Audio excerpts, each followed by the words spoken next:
চর্চা কিরকম চলছে বা তাদের মান কিরকম, তাদের থেকে এই নাট্যোৎসবকে আপনারা একেবারে জমজমাট করে তুলেছেন বিগত দিনগুলোতে। এবারেও উপলক্ষে প্রত্যেক বছরই আমরা একটা প্রেস কনফারেন্স করি, যারা নাকি প্রিন্ট এবং ইলেকট্রনিক মিডিয়াতে রয়েছেন আমাদের বন্ধুরা, আমাদের সমস্ত কাজেই যারা সাহায্য করেন, আমাদের বিষয়গুলোকে মানুষের কাছে উপস্থাপন করেন। তো আপনারা সবাই এসেছেন, আপনাদের সবাইকে নাট্যভূমির পক্ষ থেকে স্বাগত এবং অভিনন্দন। এই আমাদের কাছে এই উৎসবটা, আমাদের যত কর্মকাণ্ড আছে, 1993 সালে নাট্যভূমি প্রতিষ্ঠিত হয়েছিল, যত কাজ আমরা করেছি, 32টি নাটক আমরা প্রযোজনা করেছি বিভিন্ন দেশে এবং দেশান্তরে, দেশের বাইরে সেগুলো অভিনীত হয়েছে। তো এই সমস্ত কাজের মধ্যে সবচেয়ে বেশি গুরুত্ব আমরা যে দিই যে কাজটাতে, সেটা হচ্ছে আমাদের এই দ্বিবার্ষিক নাট্যোৎসব আয়োজন। এবং এবার এটা 16তম দ্বিবার্ষিক আয়োজন। আমরা 31 বছর ধরে এটা করে আসছি এই নাট্যোৎসবটা। এবং এই নাট্যোৎসবে আমাদের দেশের বিগত নাট্যোৎসবগুলোতে রুদ্রপ্রসাদ সেনগুপ্ত, কুমার রায় থেকে আরম্ভ করে বাংলা নাটকের যারা রয়েছেন, অরুণ মুখোপাধ্যায়, সুমন মুখোপাধ্যায়, কিংবা অন্যান্য জায়গার যারা রয়েছেন, ত্রিপুরারি শর্মা রয়েছেন, বিপিন কুমার রয়েছেন, সুমন কুমার রয়েছেন, রতন থিয়াম রয়েছেন, এইচ কানাইয়ালাল, এরকম সমস্ত বিখ্যাত নাট্যজনেরা তাদের নির্দেশিত নাটক আগরতলায় মানুষ দেখেছেন এই নাট্যভূমির নাট্যোৎসবে। এবং দীর্ঘদিন ধরে এই নাট্যোৎসবের একটা মানে পছন্দ মানুষ করে আসছেন যে কবে নাট্যভূমির নাট্যোৎসবটা হবে। আমাদের এমনিতে সবসময় আমরা জোড়া বছরগুলোতে করে থাকি।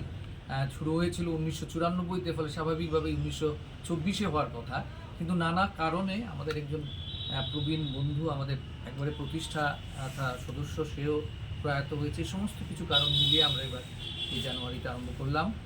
এবং আমাদের যে ঐতিহ্যটা আমরা চেয়েছি, সমস্ত ভারতবর্ষ থেকে বাছাই করা 6টি নাটক, আমাদের নাটক বাদ দিয়ে 5টি নাটক এই নাট্যোৎসবে অভিনীত হবে এবং 5টি রাজ্য অংশগ্রহণ করছে। এর মধ্যে মহারাষ্ট্র, মধ্যপ্রদেশ, আসাম, পশ্চিমবঙ্গ এবং ত্রিপুরা, এই 5টি রাজ্যের 6টি নাটক, পূর্ণাঙ্গ নাটক অভিনীত হবে। প্রত্যেকটা নাটক 6:30টায় শুরু হবে এবং সেটা 1.5 ঘন্টা, কোনো নাটক 2 ঘন্টা, এরকমভাবে চলবে। তো এই নাট্যোৎসবে এবারের যেভাবে আমরা সাজিয়েছি, একদিকে যেমন আমরা একেবারে আমাদের বাংলা সাহিত্যের একেবারেই পুরোধা পুরুষ আমি যাকে বলবো, মাইকেল মধুসূদন দত্ত, তিনি যেমন রয়েছেন, তার সৃষ্টি যেমন রয়েছে, যেটা আমরা করছি, আপনারা সবাই জানেন বুড়ো শালিকের ঘাড়েরও তার বিখ্যাত প্রহসন, সেই প্রহসনটা আমরা উদ্বোধনী দিনে আমরা করছি 15 তারিখে। এবং এর পরের দিন ভারতবর্ষের, আপনারা জানেন মহারাষ্ট্রে নাটকের দিক থেকে খুবই উন্নত, এবং সেখানে একজোটে বলে একটা নাট্যদল রয়েছে যারা একেবারেই প্রথম সারিতে মহারাষ্ট্রের, তাদের প্রযোজনা হচ্ছে আপকি উই ক্লাব আপকি সায়ারা। এবং এটা অভিনয় করবেন, মঞ্চায়ন করবেন একজোটে, যেখানে নাকি বর্তমান হিন্দি চলচ্চিত্র, মঞ্চ এবং টিভি সিরিজের একজন অন্যতম অভিনেত্রী জুহি বাব্বার, তিনি এটা নির্দেশনা এবং অভিনয়ে থাকছেন। এটা হচ্ছে 16 তারিখে। 17 তারিখে বহরমপুর, পশ্চিমবঙ্গ, সেখান থেকে যুগাগ্নি বলে একটা নাট্যদল অংশগ্রহণ করছে। এবং বাংলা নাটকের আরেকজন প্রবাদ প্রতিম পুরুষ উৎপল দত্ত, তার লেখা একটি নাটক রাতের অতিথি, সেই নাটকটা তারা মঞ্চায়ন করবেন 17